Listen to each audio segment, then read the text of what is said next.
We are live! What is up, everybody? It is 4:30 today, September 14th, 2022. What is up, everybody?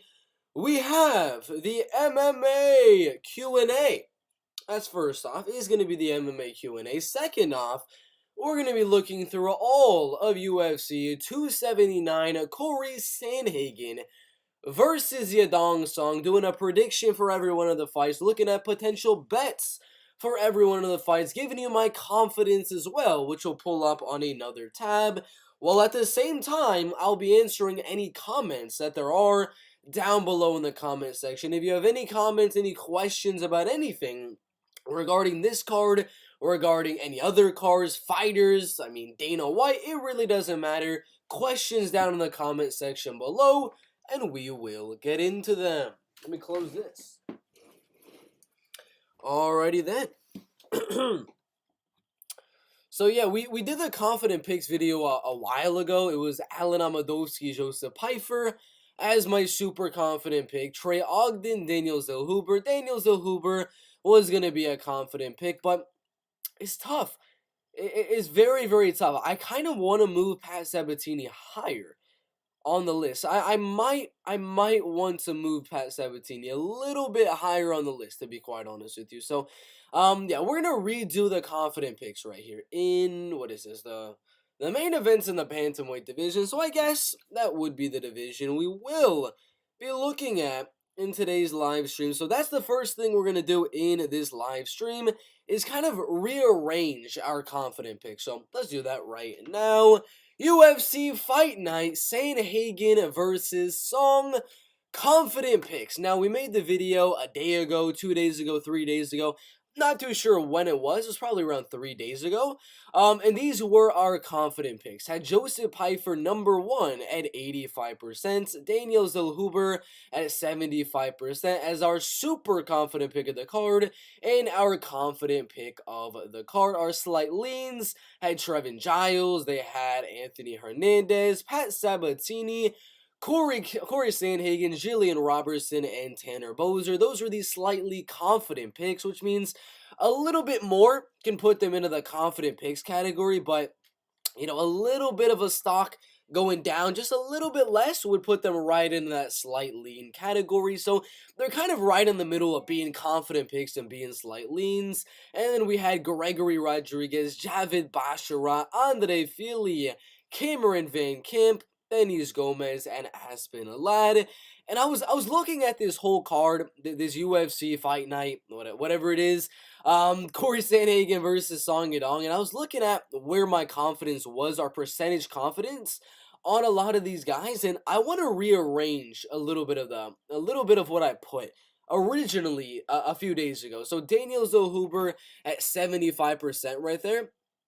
I'm gonna move him. I'm gonna move him to about an 80%. Actually, let's go 79%. So 80% and above would constitute a super confident pick in my opinion. So Daniel Hoover with a little bit more, it's just the grappling, the wrestling, his UFC debut makes it a little bit interesting. So we're going to increase my confidence for Daniel Hoover, but not fully crazy increase it to where we're going to have him as a super confident pick. Because there still is that chance that he could go out there and not be as good of a grappler or wrestler as Trey Ogden, but I think he should definitely win. We're also going to move Pat Sabatini up a little bit. That's one where I was having trouble. I was like, is that a little bit too low for Pat Sabatini? Is that a little bit too high for Pat Sabatini? But I think he deserves to be a little bit higher than a few of the other guys on this list. I think the ranking wise where he's at kind of makes sense at 64% confidence for Pat Sabatini. That doesn't really strike me as that bad of a place to put Pat Sabatini. But I've been watching some film on Pat. I've been watching some interviews from Pat Sabatini saying he's gonna go out there, put on the pressure, and outstrike Damon Jackson in this fight. And I've gotten a little bit more confident in him. So I'm actually going to move Pat Sabatini to a solid 68%, moving him above Anthony Fluffy Hernandez. So our confidence is going up a little bit on these guys. Anthony Hernandez, my confidence is going to go up just a little bit to 67%. Corey Sandhagen, I'm going to be dead honest with you. This one went down. This one definitely went down right here. And it's going to actually be... We're going to go 60.5%. I think my confidence for Corey Sandhagen has gone down a little bit. Ever since I made the first confident picks video, my Corey Sandhagen confidence has gone down just a little bit. And I think he's going to be my second most confident, slightly confident pick of the card. So we made a few moves here. We moved Daniel Hoover a little bit up. We moved Pat Sabatini up a little bit. Anthony Hernandez up. We moved Corey Sandhagen a little bit down on the list right there. And then we're going to move Joseph Pfeiffer up a little bit as well to a solid 90%. I'm quite confident on Joseph Pfeiffer to win that fight. And then the other move that we're gonna make on the confident picks here is gonna be with Tanner Boser. We're gonna move him from the slightly confidence and put him in the slight leans. I don't think he should be that confident. I was thinking about it. You know, yes, he's gonna be the better striker, but he did recently lose a fight to Ilir Latifi, where he was kind of taken down, out wrestled, out grappled, and things like that. So I don't know. It's a tough one for Tanner Boser right there. I don't know if he should be as high as 60%, so I'm gonna move him down a little bit to the slight lean category of 58%. Slight leans are anything from 50% to 59.9%. And then Gregory Rodriguez. That one we're going to keep the same. I mean, it's a slight lean for Gregory. I'm not going to go up on my confidence for Gregory Rodriguez, but it's one of those where it's in a weird place because Chidi definitely has a good shot to win. It really comes down to, you know, the game plan of Gregory Rodriguez. What is Gregory going to go out there and do? Is he going to go out there and just strike with Chidi and Joe Kawani and have a bad fight IQ here? You never know. It's freaking Gregory Rodriguez. We saw him fight Armand Petrosian, and he did not have a good game plan, so you never know with him. But for Javid Basharat, we're going to move him up a little bit. Not too much, just 2 percentage points. I've watched a little bit more film on him as well, and I think he's just a far more technical striker. So we're going to move him up just barely right above Gregory Rodriguez there. Andre Fili, Bill Algeo. I'm going to be honest, I'm going to move him below Cameron Van Camp, and we're going to put him at a solid 52.5%. So we're going to move Andre Fili below Cameron Van Camp right there, which is one of my underdogs. We have 3 underdogs on the card: Cameron Van Camp, Gregory Rodriguez, and Denise Gomez, none of which are confident picks or even slightly confident picks. They're all just slight leans. That's exactly where they should be, to be honest with you. And then we're going to increase Cameron a little bit as well to 54%. Yeah, Andre Fili's right about there. Denise Gomez, that's right where she should be. Aspen Ladd, let's go a little bit lower. I'm going to be dead honest with you. Let's go a little bit lower than that. 50.1%. Weird fight in that bantamweight division. So this is the updated version. I can check what we had before then, but I think I can remember what we did. Off the top of my head, we moved Joseph Pfeiffer up about 5% from where he was before, so we got even more confident on Joseph Pfeiffer. For Daniel Hoover, we upped them about 4 percentage points. So we're getting a little bit more confident on Daniel Hoover as well. Let's actually keep him 89% because once I get above 90%, 90% and above, I start to get super confident on them, and that's going to be the super confident category, and I don't think Pfeiffer is going to get all the way up there. Pat Sabatini, we moved him up a few percentage points on that one. Anthony Hernandez, we moved them up a few percentage points. Jillian, we kept the same. We moved Corey Sandhagen down a few spots just because Yedong Song has that power advantage and can very well go out there and use that to edge him out of decision. Boser, we moved down a little bit from the slightly confidence to the slight leans. Javid Basharat, we moved up a few percentage points. Gregory Rodriguez, we kept him the same. Van Camp, we moved them up a little bit. Andre Fili, we moved them down. And Aspen Ladd, we moved her down as much as we could, to be quite honest with you, at 50.1%. But that is the updated UFC Fight Night Sandhagen versus Song confident picks. This is what we got as of right now. but put your confident picks down below. Who you got as your super confident picks, which is in that range of 80% to 90%. We'll write that one right here. 80% to 90%. Or I guess you can say to 89%, but yeah, 89.9%. The confident picks are anywhere between 70 and 80%, or I guess 70% to 79.9%. That's going to be the confident picks category. Let's bold those ones out a little bit as well. Slightly confident, you guys know what that is. 60% to 70% confidence. 60% to 69.9%. And I think we already did this slightly. So those are our updated confident picks for this UFC fight. Now, put your thoughts down below. Do you agree? Do you disagree? Whatever the case may be. Thank you guys for watching. We'll see you in the next one. Alright, so those are updated confident picks for that fight card. Alright, let's see. Loma look, she's minus 280 right now. That is crazy. Okay, it updated. That's a little bit better. Interesting. But yeah, we're gonna go through this entire card. A UFC Fight Night, Sandhagen versus Song, bottom to top, and then we're gonna talk about it in the chats. So everyone watching in the live stream, in the comment section and things like that, put your predictions for Nicholas Mota and Cameron Van Camp down below in the comment section. And yeah, let's get into it. We got Cameron Van Camp and Nicholas Mota. Cameron is going to be pretty much the same age as Nicholas Mota right here, but it's pretty similar. I mean, 29 and 4 months old and 29 and 7 months old. That's not going to matter. The age is not going to matter between either guys right here, but the height and reach definitely will.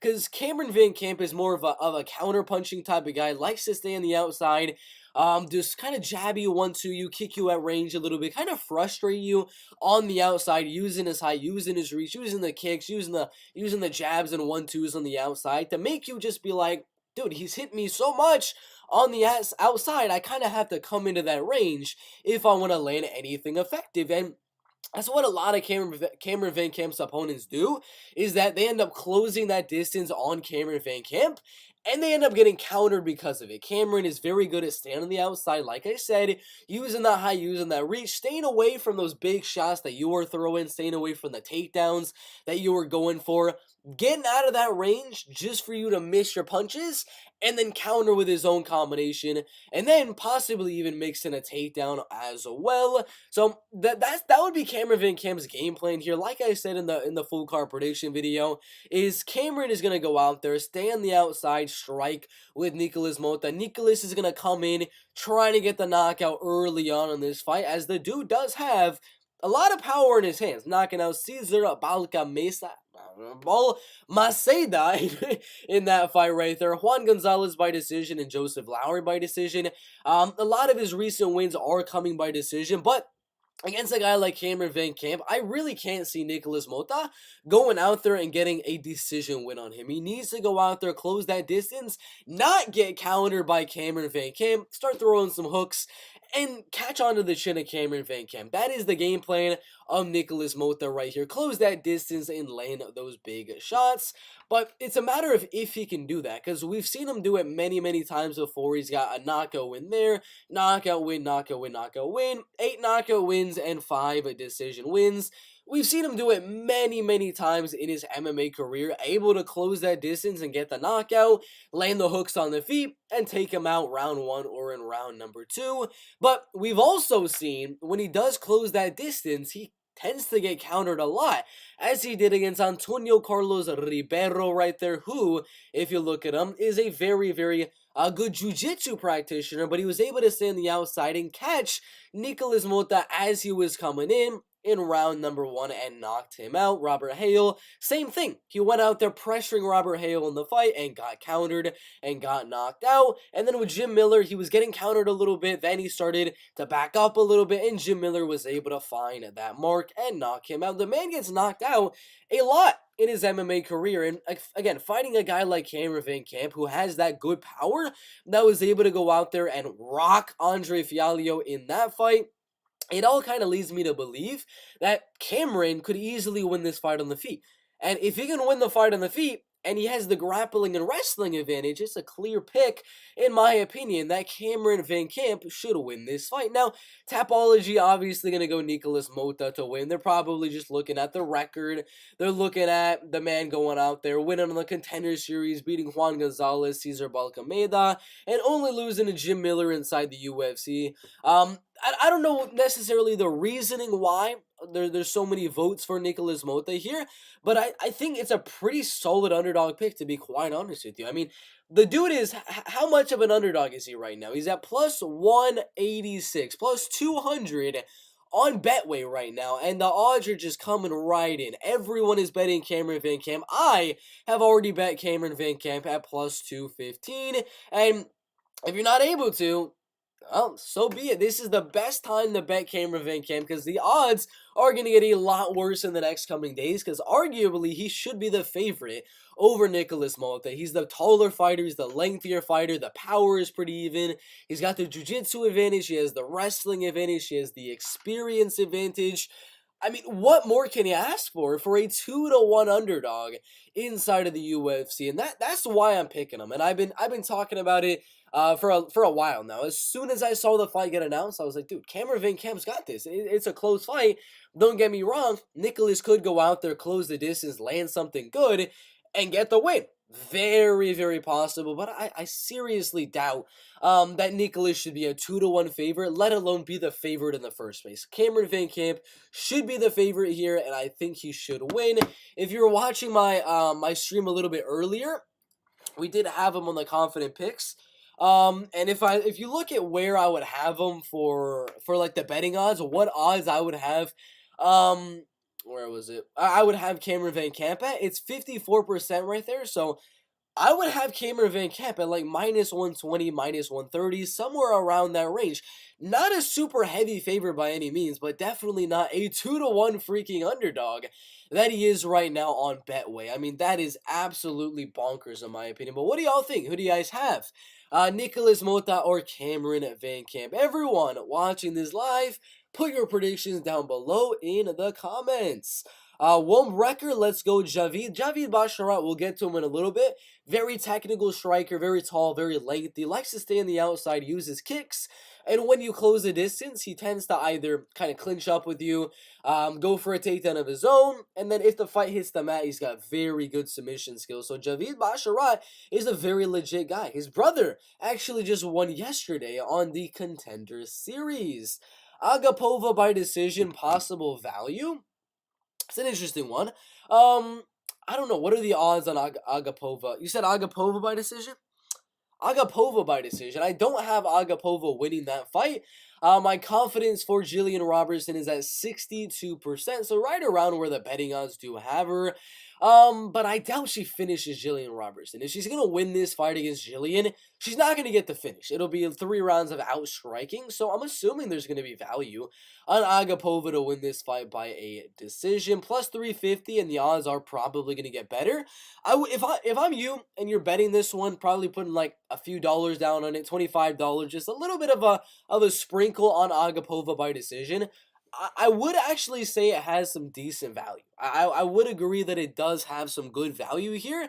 The reason being is, when has Jillian Robertson been finished? I mean, if you look at her career in the UFC, she did lose to J.J. Aldrich by decision, Miranda Maverick by decision, Tyler Santos by decision. She did get knocked out by Macy Barber, did get submitted by Mayra Bueno Silva, got submitted or knocked out by Barb Honchak. She did get finished a lot early on in her career, but ever since then, I mean, she fought Tyler Santos and was not able to get finished, when Tyler is probably the best grappler in the flyweight division, a really good wrestler in the flyweight division, and then you got, of course, J.J. Aldrich, who wasn't able to finish as well. I highly doubt Maria will be able to finish. So I would agree. I would actually agree. Herb Dean is the gold standard in the comment section.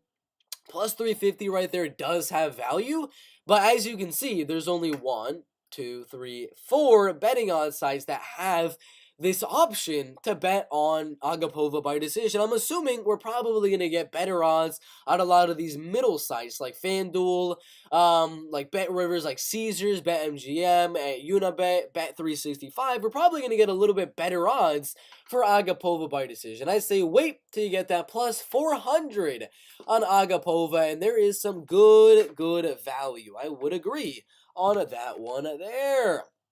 Can Van Camp win by submission? Can Van Camp win by submission? That is my prediction. I mean, you've been talking. I've been talking about my prediction for this fight for a while during this live stream, and I've been saying Cameron's gonna strike him at range. He's gonna use his height, use his reach, stay on the outside. But again, my prediction is he's gonna rock Nicholas Mota on the feet as a 2-1 underdog. Again, crazy good value to bet on Cameron Van Camp. I think he rocks Nicholas Mota on the feet just like he did against Andre Fialho, and just like Nicholas Mota gets rocked in pretty much every single one of his fights. And I think Cameron Van Camp will be able to go out there and get the fight to the mat. He's far superior, in my opinion. I mean, maybe we'll see some craziness, and Nicholas Mota's grappling and wrestling has just improved so much since his last fight, but I highly doubt it. Cameron is the better striker, he's the better wrestler, he's the better grappler. Wherever he wants the fight to go, I think he will take it there. And Van Camp by TKO, that's got crazy value. I mean, I'm going to say it right now. That is some crazy value. At plus 900? Plus 900 for Van Camp by TKO. Now, again, my prediction is Van Camp to win by decision, but if you're saying that Van Camp by TKO or knockout is plus 900, are you kidding me? Are you kidding me? Cameron Van Camp? I know. Again, the reason I got him by submission, he's on a 3-fight, his 3 wins before the UFC, all by submission, getting a lot of submissions before that. He only has 4 knockout wins in his MMA career. Again, that's why the odds are the way they are, but plus 900? Plus 900? Are you kidding me? For Van Camp to win the fight by KO, by TKO, that is insane. That is insane in my opinion. That's some crazy value. That is some crazy value. Now, that is not my prediction. My prediction is that plus 350 to cash in Van Camp by submission. But if you want to just add them together, why not? Plus 275 for the inside the distance right there, as opposed to the plus 156 on the money line. Probably get a little bit better there. But yeah, I think Cameron Van Camp is very legit, very good striker, very tall, very lengthy.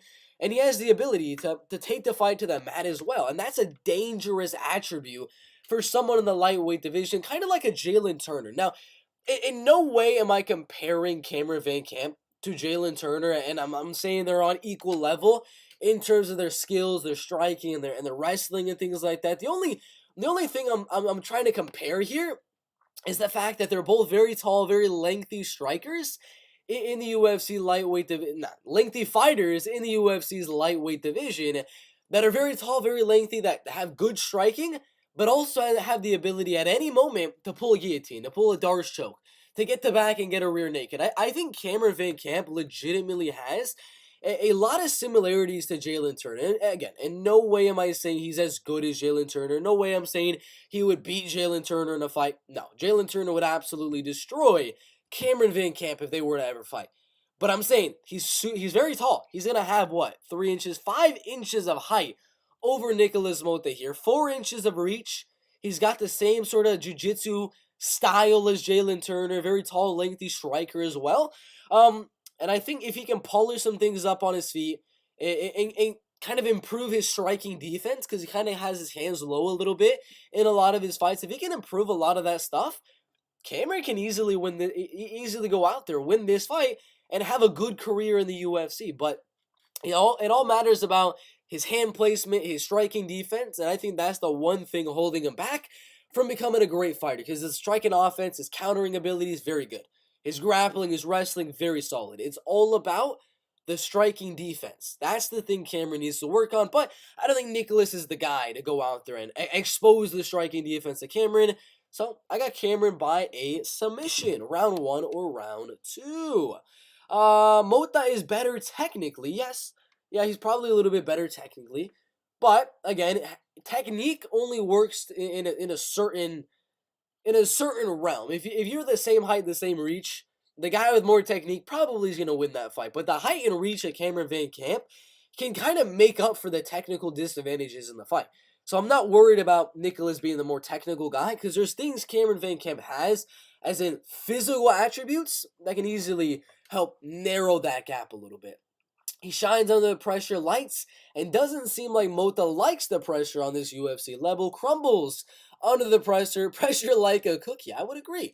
Van Camp, no-brainer. It's not a no-brainer. There's still a shot Nicholas could win, but why in the heck is Cameron Van Camp the underdog? I still don't understand that. Now we could all be talking stupid right now, and Cameron gets knocked out round number 1, round number 2. But I'm saying this dude has the most value out of anyone inside of the UFC. This fight card. Why his fight goes the distance for Gomez and Loma only minus 240? I don't know why my dogs are barking back there, but why is it only minus 240? Quiet, dogs. All right. Sorry about that. Minus 240. Are you saying it should be higher than that or lower than that? Because there still is the shot. Again, I agree with you. We're not seeing a finish between Loma Lookboonmee and Denise Gomez. It's really not going to happen. Loma Lookboonmee, when is the last time Loma Lookboonmee has went out there and gotten a decision? I have gotten a finish. I don't remember. Probably outside of the UFC. Her only finish was against a 2-5 fighter in 2018. Other than that, she got submitted once. That's about it. Decision. So I see what you mean. Maybe it should be a little bit higher, but it's one of those things where women's MMA, it probably should be higher, but there is still that possibility of Denise Gomez landing something crazy. We've seen in Denise Gomez's fights how crazy she gets. I'm talking spinning kicks to the face, spinning wheel kicks, spinning back fists to the face, head kicks, just unloading hooks in the clinch, knees to the body. I mean, there's no telling that she can't go out there, that Denise Gomez can't go out there and get a spinning back fist knockout round number 1. Get a knee right to the liver of Loma Lookboonmee and knock her out round number 1. It's women's MMA. Of course, I think the fight goes to a decision. I think either way it'll be a 29-28. Very close decision. But the reason they don't have it so high is that Denise Gomez has a legit chance of finishing. She's very, very legit chance of finishing. And there are a few props that I have for that fight. If you guys want to see that one, check the link in the top of the description, because I do have a good prop that is available on Bet Online that I very, very much do like, that has a lot of value for Denise Gomez and Loma Lookboonmee. I'm only going to ask for like once during this live stream, but go check out the top link down below in the description if you want to see all the bets that I'm going to be making for this UFC fight card, and literally any other fight card for the entire year, or for the entire month, sorry about that. But we already did Nicholas Mota, Cameron Van Camp. I'm going to read a few more questions, and then we'll kind of look through Tony Gravely, Javid Basharat a little bit more. Let's see. Andre Fili, most takedowns landed prop. Nah, I'm not doing anything with that. I think the wrestling and grappling is pretty even. I won't be surprised if Bill has more takedowns. I won't be surprised if there's no takedowns at all. That's a no bet. That's a no bet for me. Do you feel that Darren and Khamzat Chimaev's relationship will turn bitter like Colby and Khamzat Chimaev? Or sorry, Colby and Masvidal? I do. I think it will turn bitter. Eventually, Khamzat would make Till cry. Yes, Khamzat Chimaev would absolutely freaking wreck Darren Till if they were to ever fight. I would pay for your bets, but I'm thirsty, so I think I'll buy a water bottle instead. Yes, you heard him right. The price of my membership for a full 30 days of bets is less than the cost of a water bottle, $2.99. Again, that's the only time I'm going to ask for it. Let's see, we got 12 people in the chat, 15 likes. Thank you guys, jeez. Y'all really up in the likes on this stream right now, but we don't only want the likes, but we want the subscribers as well. Everyone that is not subscribed, make sure to do so right now before we get into the Tony Gravely Javid Basharat fight. Everyone that is not subscribed, everyone that has friends that watch MMA that are not subscribed, share the channel to anyone. If you have a friend that watches MMA, that bets on MMA, that predicts MMA, whatever the case may be, send them the link to my channel and ask them to subscribe to the channel. Trying to get to that 10,000 subscribers by the end of Halloween, which, looking outside, all the freaking pumpkin or ornaments and things like that, somehow Halloween is coming pretty soon. But let's get into the next fight. We got Javid Basharat and Tony Gravely in the bantamweight division. We got the Afghanistan fighter. I don't know if YouTube's going to take down my stream because I said that. I hope not. I hope not, but you never know.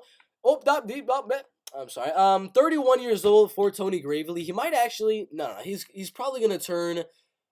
He'll turn 31 like a few days after the fight. So it'd be interesting to see about that. But Javid Basharat is going to be a little bit younger. Not going to matter. I mean, when has a 31-year-old versus a 27-year-old showed any signs of an age advantage or anything like that? There's not going to be an age advantage between Javid Basharat and Tony Gravely. It's just not going to happen. Now, for the height, that is definitely going to be something that could be an advantage, but it could also be a disadvantage here. One thing that it could be an advantage for is going to be for Tony Gravely. Not necessarily an advantage for the taller guy in Javid Basharat, but that height could actually help Tony Gravely in this fight, because we've seen how very, very tall grapplers and striker type of guys do against smaller, stockier wrestlers type of guys like Tony Gravely, and usually the taller you are going against a smaller wrestler, usually you're not going to fare too well against that smaller wrestler. So I would say the height advantage is actually going to go Tony Gravely in this fight over Javid Basharat, in that when he's going for the takedowns, it's going to be a little bit easier for him to find the hips, lift up, and get the takedown. Whereas Javid, it's going to be a lot harder for him to get the takedowns that low on Tony Gravely because he's a smaller guy and be able to land the takedowns here. So it's a little bit of an advantage for Tony Gravely there. But Tony, if we look throughout his career, he's got a lot of decision wins and a lot of knockout wins. Not usually looking for the submission, and I'm telling you right now, Tony Gravely's not getting a submission in this fight. It's not going to happen. There's no chance in heck I'm going to say Tony Gravely is going out there getting a submission win. He did get his last submission win was back against Darren Mima in the second round in 2019 before joining the UFC and things like that. The other submission was way back here in 2016. So, no, Tony Gravely's not going to get a submission. If Tony's going to win this fight, it'll be a KO win, or it's going to be a TKO win, or, well, it's going to be a decision win, because Javid Basharat is a pretty tough guy and a pretty hard guy to go out there and, finish. So, in this fight with Tony Gravely and Javid Basharat, I mean, Gravely is either going to be looking for one of two game plans here. Again, none of them are relying on Tony's submission abilities. None of them are him trying to get the back of Javid Basharat and look for a submission. That's not going to happen. Tony Gravely will not get a submission in this fight. But the first game plan that I think possibly Tony Gravely could go out there and use would be just taking down Javid Basharat. Like I said earlier on, Javid is going to be the taller guy. Usually the taller guys are easier to take down. So Tony's first game plan is grind. Grind, grinds Javid Basharat. Get the fight to the clinch. Kamaru Usman, I don't care how boring the fight is, that's probably Tony Gravely's best path to victory, is going out there, throwing some big shots on the feet, clinching up, landing some foot stomps and things like that, hooks to the body, some shoulder strikes and things like that, knees to the body and things like that, and eventually looking to get this single leg, transition to a double, boom, drive, get down Javid Basharat, defend the submissions, control, and ground and pound for the decision win.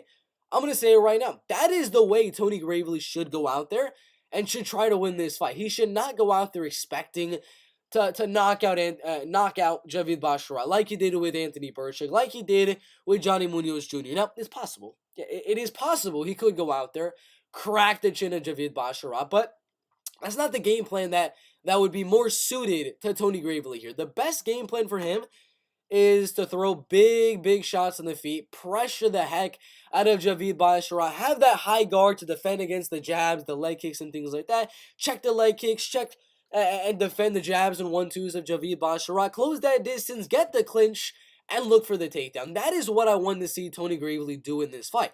That is the best thing he can possibly go out there and do against Javid Basharat is clinch Kamaru Usman. I'm literally exactly what happened with Leon Edwards and Kamaru Usman. That is the game plan. That is the recipe that Tony Gravely should be doing in this fight. He should be looking at Leon Edwards versus Kamaru Usman, seeing everything Usman was doing, throwing looping overhand rights, left hooks, and things like that. With Tony, he's a natural at doing that. That's all he throws are looping punches and uppercuts and overhands and things like that. So throw those big shots, get Javid a little bit scared, get his hands high, and then boom, go in, get the fight to the clinch, look to grind, look to wrestle. That is what Gravely needs to do, and that is what I think he is going to try to do in the fight.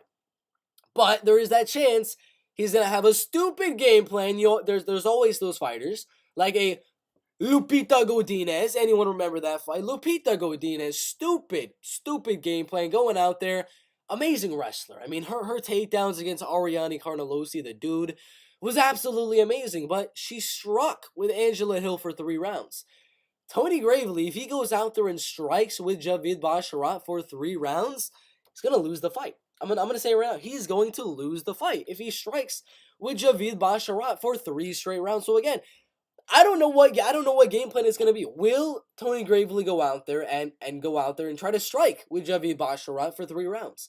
Will he try to clinch Javid Basharat for 3 rounds? Will he try to take him down and control and ground a pound for 3 rounds? It's all up to the game plan of Tony Gravely. Depending on those game plans, my prediction changes. The first game plan of Tony Gravely trying to wrestle and grapple, well, that's the closest I have it. That's where I have it as a very, very 50-50 fight. Then we go on to Tony just trying to strike for 3 rounds. Or Tony's not able to get the takedown on Javid Basharat. That's where my confidence for Javid Basharat just starts to skyrocket, because I know if Tony Gravely is not going out there with the objective and the ability to go out there and take down Javid Basharat, well, Tony's going to lose the fight. He needs to take him down. If he's unable to, Javid's going to win. It's as simple as that. Takedown or no takedown. Gets the takedown, probably going to win the fight. If he can't get the takedown and cannot control the fight on the ground, well, he's probably going to lose the fight. So that leads me to the prediction. It's going to be Javid Basharat. He's 12-0, undefeated for Afghanistan. Beat Trevin Jones right there. Showed his submission ability against Oran Kalona, as well as Alexander Bezek. However you say that one, someone correct me down below. But again, he's shown his submission ability on bottom. He's shown his ability to defend takedowns using the chokes. And that is the reason I do have him winning the fight. It's not how good of a striker he is. It's literally the submission ability of Javid Basharat is good enough for me to go out there and say, well, every time Tony Gravely goes on for a submission, Javid's going to be defending pretty well, but he's also going to threaten Tony at the same time with a guillotine, with a Darce choke, with I don't know, an anaconda choke submission. It just that's the one thing I kind of had me just set. Okay, then I'm definitely gonna go Javid Basharat as my prediction. Is the chokes.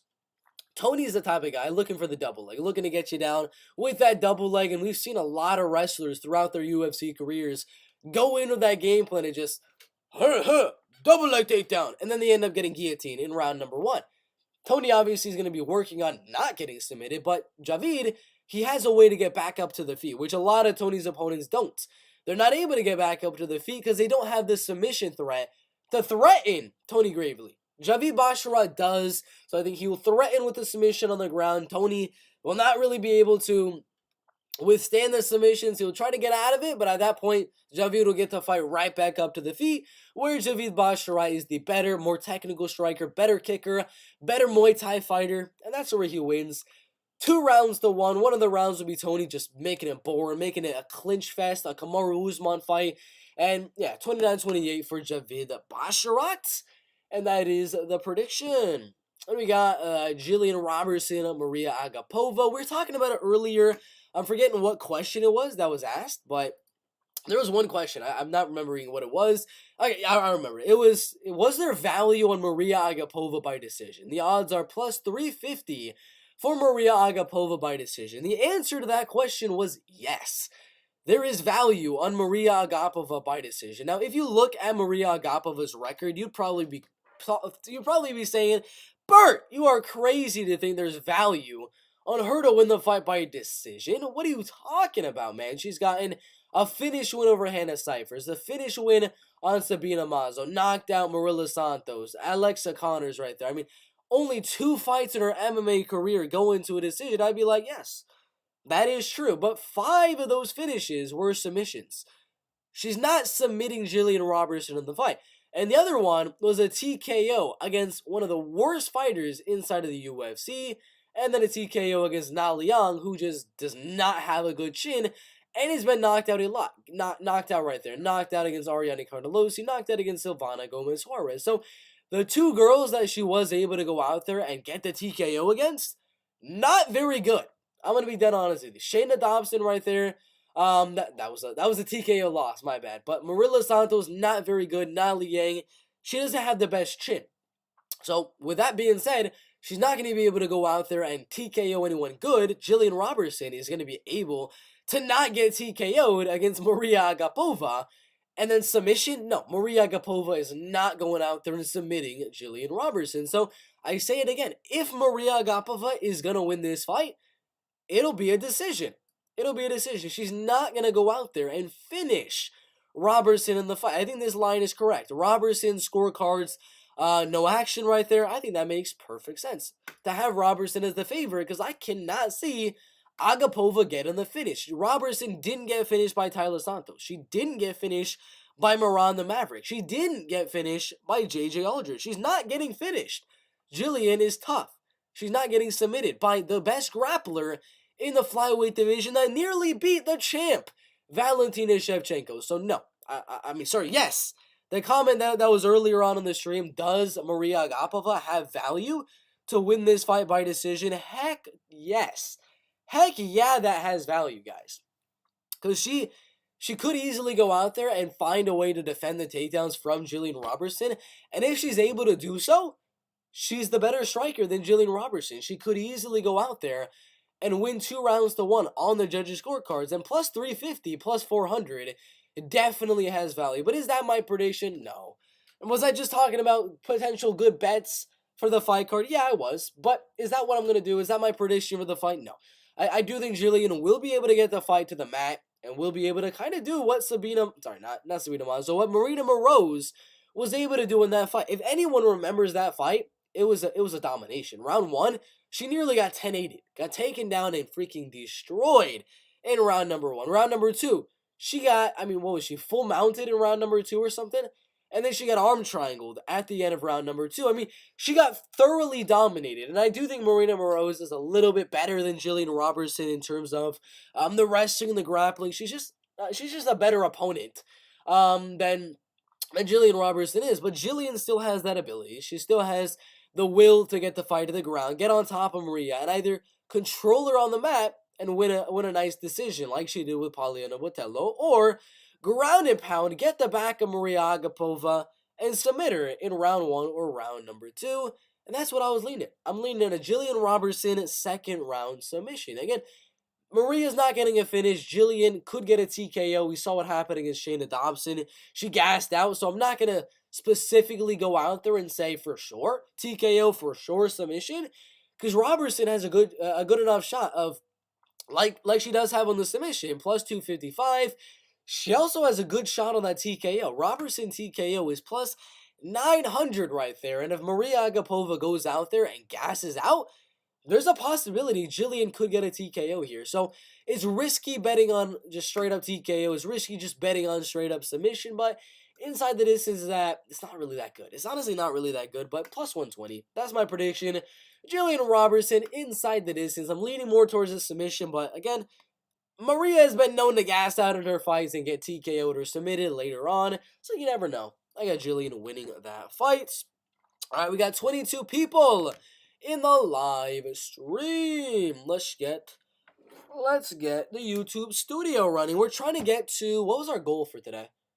What was our goal? It was 8,739 subscribers. I know, it's a weird goal. It's a weird goal for today, but that is the goal for today. I wanted to hop on this live stream, talk about this fight card, but we're looking to up this subscriber count by the end of the day to 8,700, and I believe I said 39. So we're about 18 subscribers away. If you're new to the channel, make sure to subscribe. All right. What is the next fight? We got Trey Ogden and Lazil Hoover in the lightweight division. Now, Daniel. If you've been watching my videos recently, my prediction on him, my confident picks video that we just updated a little while ago, you would know that I am pretty confident on Daniel Zohuber to win. We have him at 79% as our one and only confident pick. A little bit more, he's almost a super confident pick on this card. I'm very high on Daniel Zohuber here. Very, very high on Daniel Zohuber to win this fight. He's 12-0, he's undefeated. He's 2 inches taller than Trey Ogden. How much lengthier is the man? He's got the height, he's got the reach, he's got the age, the experience isn't really that much of a difference as well. But I mean, he has all the attributes to go out there and just outstrike Trey Ogden in this fight.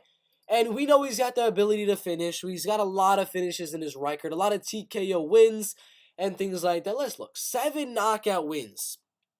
That's a good amount of finishes. 2 submissions and 3 decisions right there. Started off with like every single win being a finish, except for one right there against Jose Luis Medrano. And then he got a decision win on UFC fighter Lucas Almeida, who just recently beat Mike Trezano by TKO round 3. Daniel beat him by unanimous decision. And then Zubeda Tukugov is who he's about to fight next. And Daniel went out there, outstruck him, defended the takedowns and things like that, and looked really good in doing so. So, again, like you see right here, you know what the prediction is going to be. It's Daniel Zohuber all the way. This is one of my most confident picks of the card. One of my most confident picks of the month of September. Behind guys like Hamza Chimaev, Jailton Almeida, Joe Pyfer type of guys. Daniel, man, he's high on the list. He's a very tall, very lengthy kickboxer, good Muay Thai, and his submission game is legit. Nobody talks about it. Nobody talks about the man's submission pedigree because guess what? He doesn't need to use it. He's such a good striker and he has such good takedown defense that we never really get to see him go out there on just a grappling game plan, going out there specifically looking to get the submission, specifically looking for the takedown. We've never really seen him do that inside or outside the UFC or Contender Series because he's that good of a striker. He has that good of takedown defense. And that is why, dude, he should easily win this fight. Again, the grappling and wrestling game of Daniel Zohuber is very underrated. He went out there and freaking calf slicered Miguel Arzimendi right there. Calf slicered the man in round number 1. The only other guy I can think of on the top of my head is Charles Oliveira, another UFC lightweight, the best in the world, that got a calf slicer. And the dude isn't even a grappler. The dude is a wrestler. I'm just kidding. He's a kickboxer. But I just found that interesting. The dude is getting those type of submissions before even joining the UFC against an 8-4 fighter. And he's got such good takedown defense. He's so tall, so lengthy. He should easily win this fight. I mean, I've been super high on Daniel for a while. I had him on the Contender Series. He's going to win. I've been watching his fights in the regional scene as well. He's going to do very good inside of the UFC. And you know the game plan from Trey Ogden is to take the fight down, look for the rear naked, look for the arm triangle in round 1 or in round number 2. It's not going to happen here.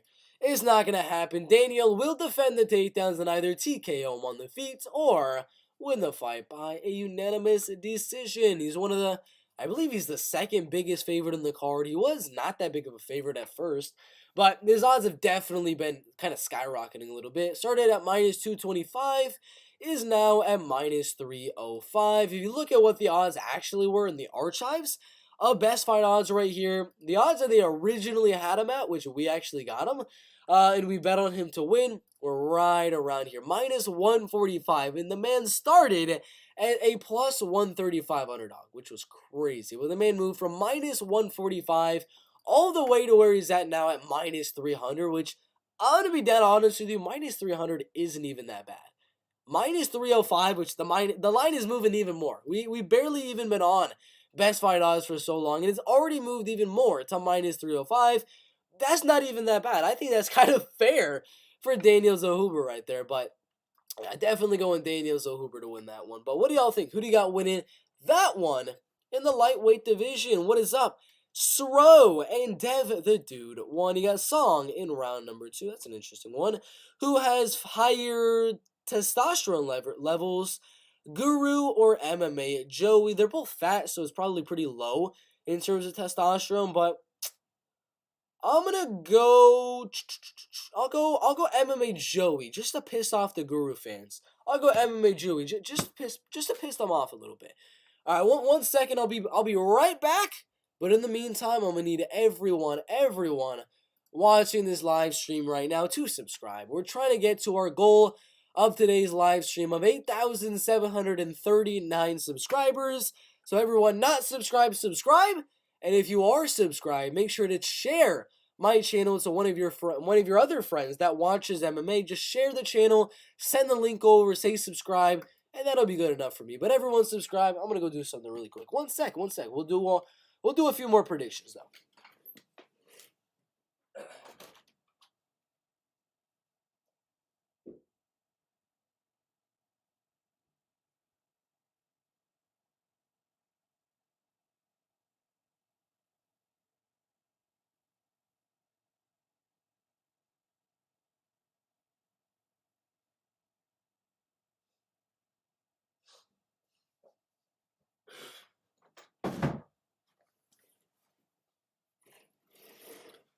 All right, we are back.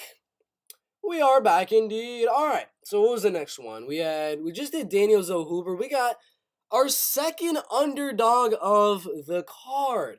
We have 3 underdogs. A lot of you guys like to disrespect me and say I don't pick any underdogs. Well, we got 3.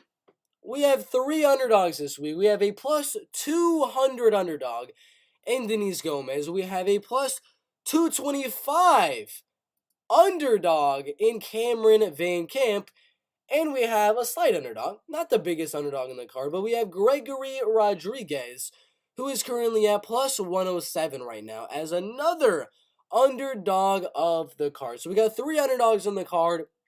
But let's look at our second underdog, the female one. I sent you to like 6 people. Thank you, Ezekiel Lopez. Thank you very much. Everyone that's watching the live stream, send this channel, the link to this channel, link to one of my videos to any of your friends that watch MMA. Trying to get my channel up to 8,739 subscribers by the end of the day. It's a weird number, I know, but that's what we're going for. All right, so Loma Lukbumi and Denise Gomez it's a very interesting one. It's a very interesting one. For the first thing is that they're very young. They're very, very young. Both girls right here, I definitely see making a run inside of the top 15. If you look at Loma Lukbumi in the rankings of UFC, of this UFC strawweight division, she's right outside the top 15, losing to Suwan Bunsorn outside of the UFC, losing to Angela Hill, who, if we look at the UFC rankings right now, is quite high. It's quite high on the rankings. I mean, not super high, but she's in the rankings at least.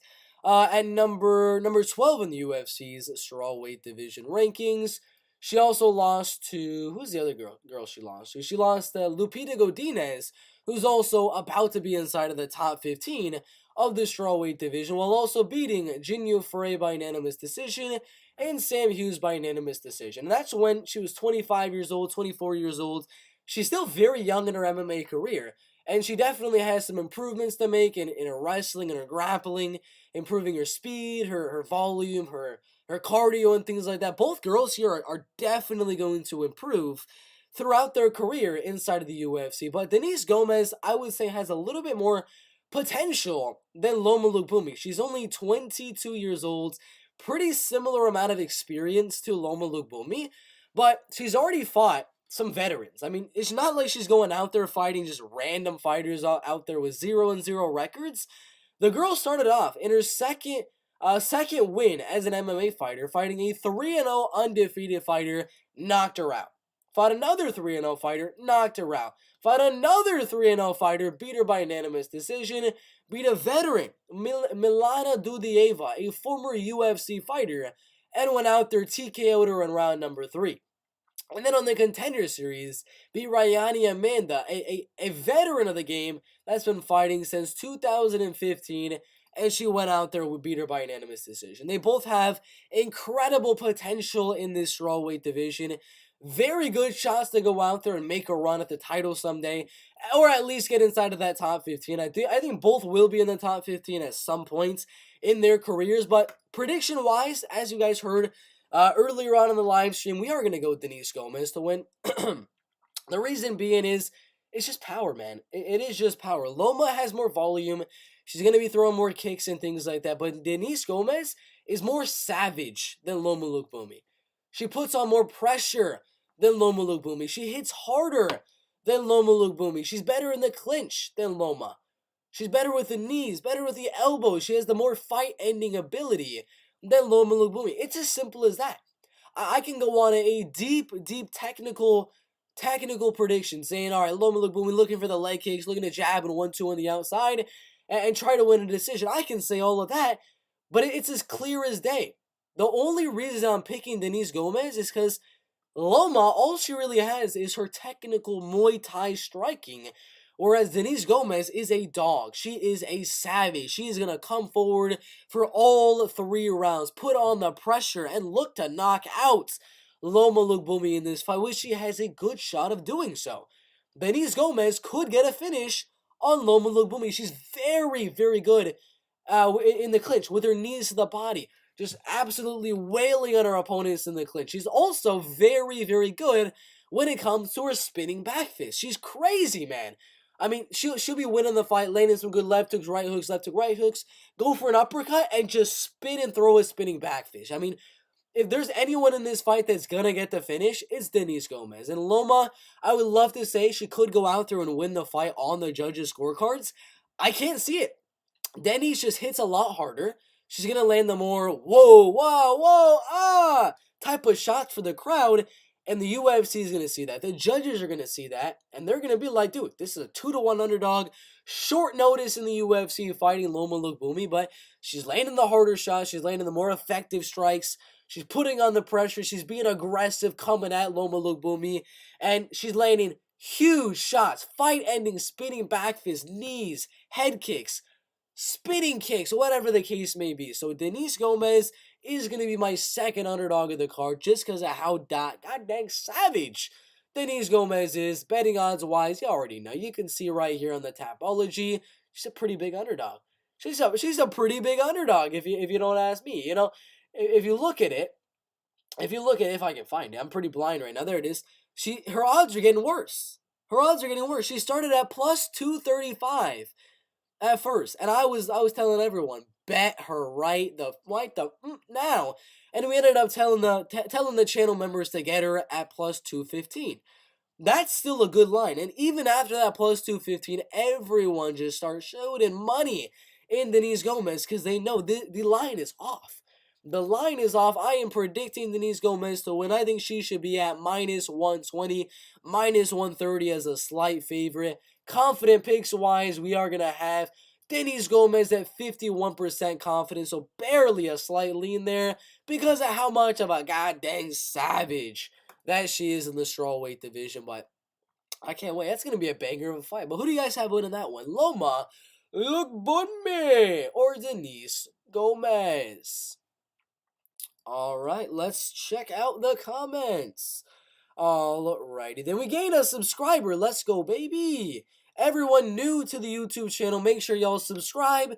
Going live almost every single day from now on. Posting literally every single day. 3 to 4 videos a day. Make sure to subscribe. Help out the Bert MMA cartel. Let's check out the comments. You think Farid Basharat is just as good as Javid Basharat? I do think so. I think Javid Basharat, Farid Basharat are on the same level when it comes to their skills inside of the UFC. Javid Basharat going out there, decisioning Trevin Jones right there, beating Oran Kalon. I think Farid Basharat would have done the same. I think Farid Basharat would have beat Trevin Jones if they were to fight. He probably would have beat Oran Kalon if they were to fight. The brother duo of Javid and Farid Basharat is a very good duo. They're both very legit in their divisions. Consider name change. De Fuhrer. Consider the name change. Sabatini or the Leech. Sabatini or the Leech. I am leaning. Not gonna tell you just yet, cause we're gonna get into it in a little bit. We have 2 more to go over in Aspen Ladd, Sarah McMahon, And then what was the next one after that? We had Trevin Giles, Luis Cosi. Then we will do the Pat Sabatini taking on Damon Jackson fight. We will look at that one very shortly.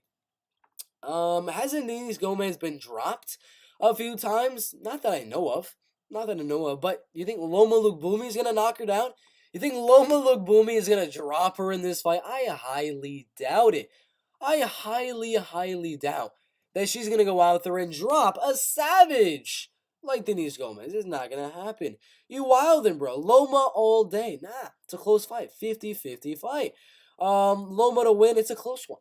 Again, my original prediction when I first saw it, I was like, yeah, I might go Loma Lukbumi to win a boring decision, but she's going to make it interesting. She's going to make it very interesting. Denise Gomez is going to make it a war, and it's going to be a close one. Two brothers in the top 10.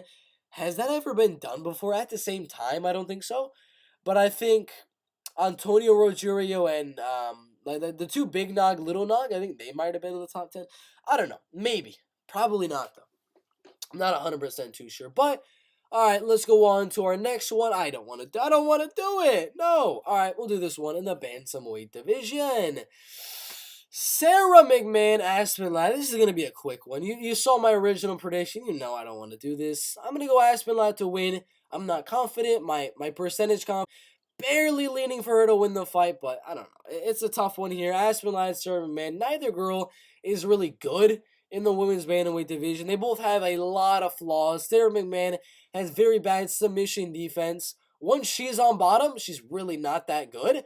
And Aspen Ladd, kind of the same thing. She has different weaknesses to the striking, and she's really not able to get the takedowns too much in her UFC career. So these are two very low-level fighters at the bottom of the UFC's women's bantamweight division rankings, and I'm leaning Aspen Ladd. I don't want to give any reasons because it's just a stupid fight. I don't like it. I don't want to predict it. I don't want to do that one.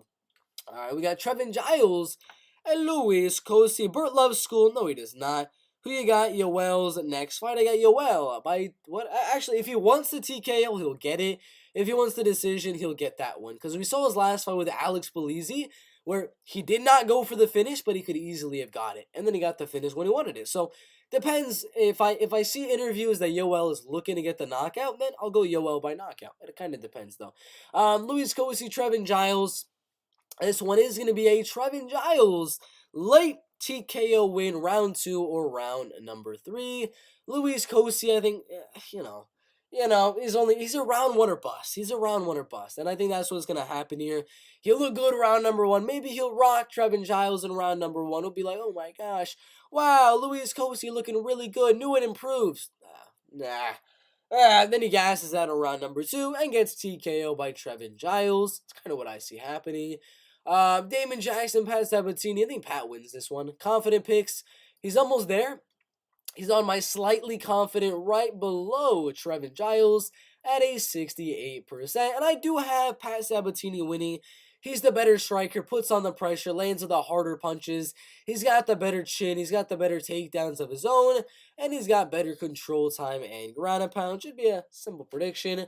Sabatini by decision. And if you watch my full card prediction video, you know that I have all favorites on the main card except for Gregory Rodriguez. Gregory, the dude, will he mix in the takedowns? Will he mix in the wrestling? I don't know. Gregory, please mix it in. I beg of you. But I do have Gregory as my underdog. I do have Cameron Van Camp as my underdog and Denise Gomez as an underdog as well. Out of all those 3 underdogs, Denise is my least confident because it's women's MMA. And you never know, Loma could just stay on the outside and win a boring decision. But I do have Hernandez getting the submission, Bozer getting the TKO, Pfeiffer getting the TKO, Feely getting the decision, Rodriguez getting the TKO decision. I got Rodriguez by decision, and Corey Sandhagen getting the decision. But thank you guys for watching this live stream. Any last questions about MMA, about UFC, about literally anything regarding to this fight card, to any other fight cards? Make sure to sorry, I had a cough stuck a little bit there. Make sure to put it down below in the comment section. And again, everyone that is not subscribed, make sure to do so before we end the live stream. Cause like we're trying to do, we're trying to get trying to get up to 8,739 subscribers by the end of the day. Weird goal, but I want it. Thank you guys for watching this live stream. Dev the Dude, thank you guys for checking out the live. Jaden D. Eddie, thank you guys for checking out the live. I do not have Alan Amadovsky winning. Did I say that? Did I say I had Alan Amadovsky winning that fight? There's no way. There's no way I said that. There's no goddamn way. I really say that. No, I do not have Alan Amadovsky winning that fight. I do have the man, the myth, the legend, Joe Pyfer winning that one. Hi, Bert. You think the first fight of the evening will be an underdog knockout in Van Camp? Regardless, the line thinks the fight will not go the distance, so either guy could get the finish. Yes, there will be a finish in that fight, but I think Van Camp is going to get the submission, possible TKO though, but I'm leaning the submission. Not was just a weary comment. Rodriguez has judo, not wrestling though. Yeah, he's got good trips in the clinch and things like that, but he has the ability to go for a double leg or a single leg, but he just does not use it. He does not use it. Please use it. One fight for me, Gregory. It would mean the world. But what was that comment right there? By Dev the Dude. What did he say? Break down the main event. So why do you have Corey Sandhagen winning that fight? Well, let's do it, yeah. But he lost 3 in a row. Who are you guys talking about? 3 in a row.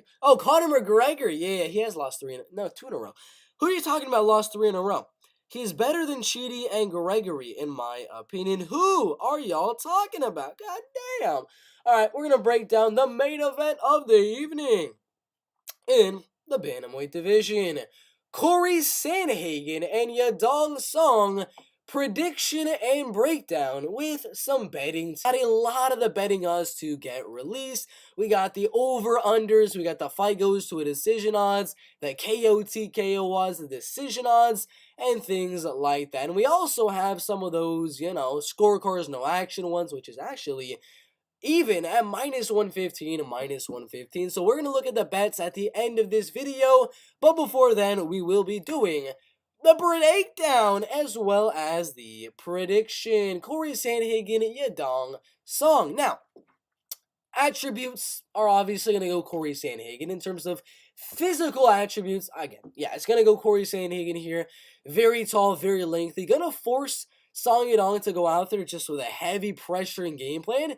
If he's going to be able to land those big shots that he was able to against Julio Arce, against Marlon Moraes, against even Marlon Vera in their fight, if he's going to be able to land those big shots, potentially get the knockout and even use those big whooping shots and big hooks, left hooks, right hooks, uppercuts to win the fight either by decision or by KO or TKO, he's going to need to find a way to close that distance. He's going to need to find a way to close the distance on Corey Sandhagen here. And we know how good Corey Sandhagen is at timing. That's what I was talking about. Ever since his win against Frankie Edgar, all I could talk about was timing for this guy. Because he times his punches, he times his kicks, he times his knees with such good accuracy, such good precision, that, I mean, it's almost very hard to really contemplate going into that range of Corey Sandhagen, because he can easily go out there and catch you with something coming in like a flying knee in 28 seconds. He found out that Frankie was going one way, was able to get Frankie Edgar to go that way, and eventually, right when Frankie went for the takedown, he threw the flying knee. He got Marlon Moraes to walk right in to a spinning wheel kick in that fight as well. I mean, dude, this fight with Yadong Song and Corey Sandhagen is a dangerous one for Yadong Song, given how fast Corey Sandhagen to think up a good, huge, whooping kick, a flying knee, a spinning wheel kick, whatever the case may be. At any moment, Yadong Song can be patiently looking forward, trying to pressure Corey Sandhagen, and so Corey could go out there and easily catch him coming in with something big like that and knock him out. Do I think that's going to happen? No, but that is one thing that Corey has that Yadong Song doesn't, because Yadong is going to be pressuring, and he has the options to throw those big shots and things like that. But in the same time that he's throwing those big shots, he's not going to be the same height. He's not going to be the same reach of Corey Sandhagen, so he's going to be missing a lot more of those shots. Corey's going to be landing with a lot more of his shots, with the jabs, with the 1-2s and things like that, as well as the possibility of even catching Yadong Song as he's coming in with a big shot like a flying knee, like a wheel kick or something like that. So it's an interesting one. I've seen a lot of people, including in my comment section right now, saying that Song Yadong is going to go out there and TKO Corey Sandhagen in the fight. Maybe just land the bigger shots. The judges will see the bigger shots and give him the win on the judges' scorecards. But again, wins over Julio Arce, Marlon Moraes are totally different to that of a Corey Sandhagen, to that of a Marlon Chito Vera. He's not going to go out there and knock out Corey Sandhagen. If you look at the height, if you look at the reach of Marlon Moraes and Yadong Song in their fight right here, look, I mean, Yadong Song had the height advantage over Marlon Moraes. He had the reach advantage over Marlon Moraes. Marlon could not successfully counter without getting tagged back by Yadong Song, and that's why he was eventually knocked out with that uppercut, which is why, again, he's only getting these knockout wins over smaller, less lengthy guys because they're not able to counter the way that a Corey Sandhagen will be able to. Julio Arce, another guy, pretty decent in terms of the reach right there, but not even near what Corey Sandhagen is going to be in terms of his height and in terms of his reach right there, as he's going to be the same reach as Julio Arce, but a lot taller than Julio Arce was in their fight. So, again, like I've been talking about this whole entire video, it's going to be tough. It's going to be very, very tough for Yadong Song to find that range, to find that distance, to be able to close that range, close that distance, and land a hook, land an uppercut, land an overhand right on Corey Sandhagen and knock him out. I mean, heck, it took Petr Yan quite a while to be able to find that range to land his shots in their fight. He lost round number 1 because of it. So I do think round 1 will go Corey Sandhagen. I think possibly Yadong Song can win a few of those early rounds, like round 2, round 3. He can possibly edge out some of those ones.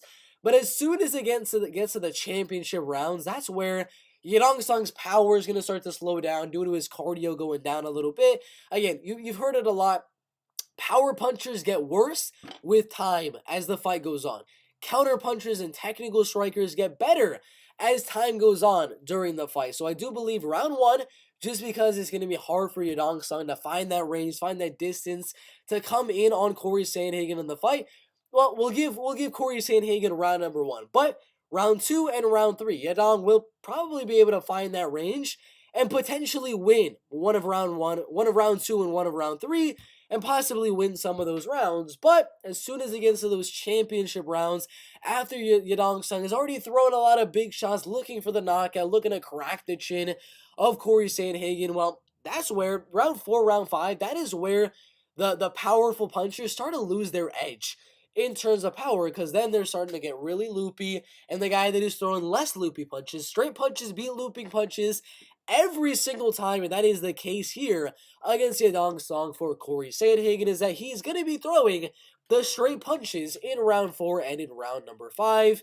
and I don't think Yadong will be able to land his shots in round 4 and in round 5, so I think Corey Sandhagen will be able to win round number 1, win round number 4, and win round number 5. That's already a 48-47, but I do think he will win one of round number 2 or one of round number 3 as well to win a 49-46 on 2 judges' scorecards, and then a 48-47 on another judge's scorecards. I do believe Yadong Song eventually will be like a title challenger guy in the UFC's bantamweight division. If he can really work on his wrestling and his takedowns and things like that, and work on his cardio. I mean, we haven't really got to see his cardio get tested. It definitely will in this fight, but I think the fight goes all 5 rounds. Yadong pressuring, Corey countering Yadong in the outside, and I really highly doubt we're going to see grappling here. I mean, when was the last time Corey Sandhagen went for a takedown? I don't even remember the last time that happened,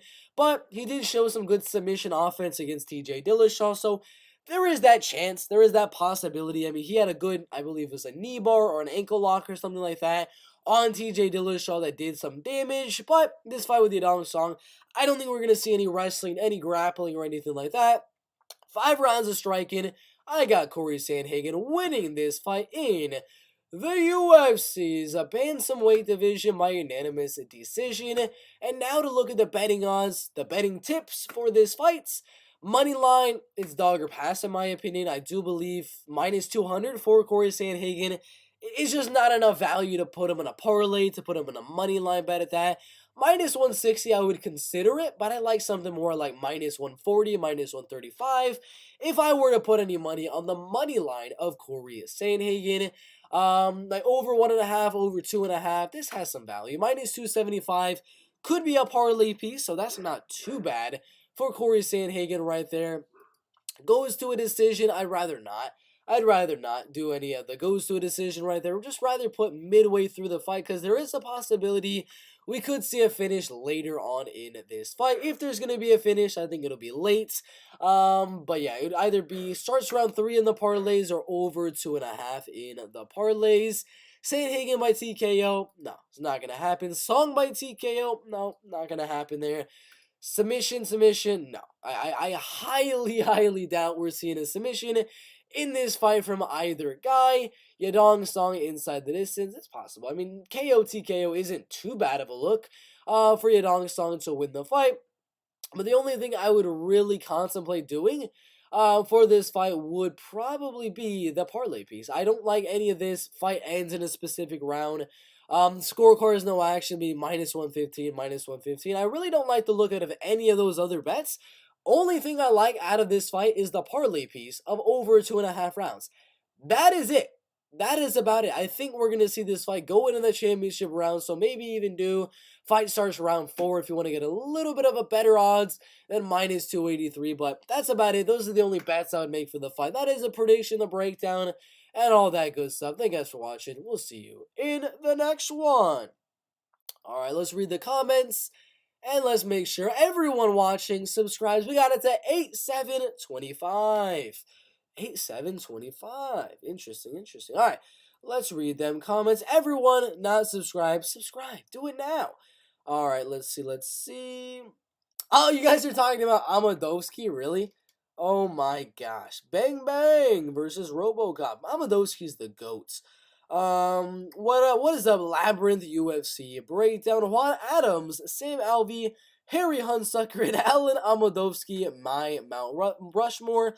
I'd have to agree. Those are the GOATs of the GOATs inside of the UFC. And the what's his name? Askar Mozarov. That dude's an absolute beast. Dada 5000, the Bellator greatest of all time. Yeah, why would they cut Sam Alvey? I still don't understand. Amadovsky has a 12-second knockout victory on his record. You never know. Imagine he knocks out Joe Pyfer and ruins the parlays. You never know. Song's so underrated. He's 24. He will be champ one day. He has all the time in the world. Very possible, but I don't think that day is in the next 1 year, 2 years, or 3 years. I think he loses this fight right here and will try to build himself back up and eventually get a title shot later on in his career. Just not right now. It could be like the D-Rod versus Leach fight, possibly. I'll take Song by a decision. Under 4.5, easy money. Corey ain't letting a fight go to the scorecards again, no matter what. Well, I kind of think that's what's going to happen here. But he lost to Kyler, who is worse than Sandhagen. That is also true. That is also very true. I think Song and him kind of look like Bert. Maybe not.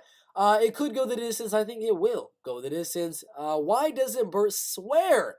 Surely for YouTube monetization. We're trying to make that bag. Bert, did you know that MMA Guru and MMA Joey are beefing? They're set to main event in Abu Dhabi in the UFC's Super Heavyweight Championship. I got Guru by wheelchair triangle armbar submission. That's very interesting. That is very interesting. Man, that Frankie knockout. Oof, that flying knee was insane. Super heavyweight. I mean, it makes sense. Thank you for the new subscriber right there. Again, anyone not subscribed. We got 13 more subscribers before we hit our goal for today. I would love to see a finish, but I have it 49-46. Sandhagen by a decision. I would agree. Jonathan Cohon, I would agree with that one. MMA Guru by Wheelchair Triangle Armbar. Very possible. I can definitely see that happening. I agree, Bert. Over 2.5 rounds. Ryan Hall in the corner. Small cage equals Corey by submission. No.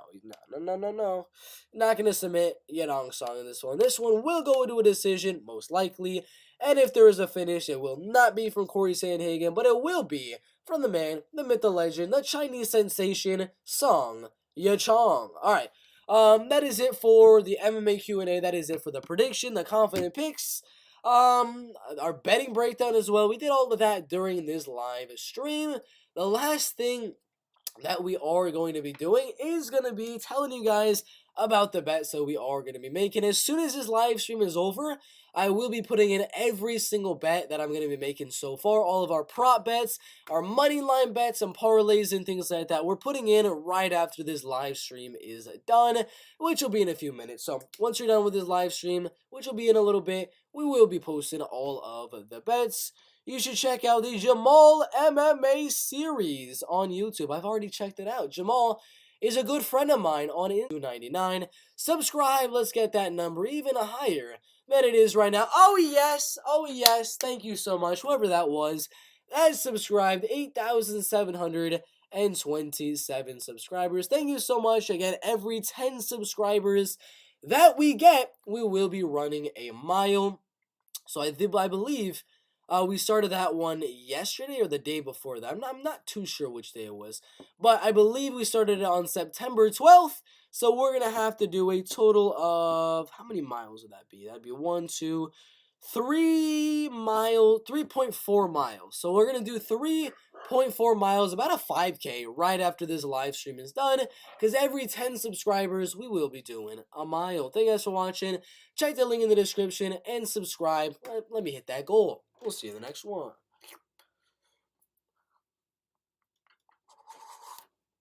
I'm fast.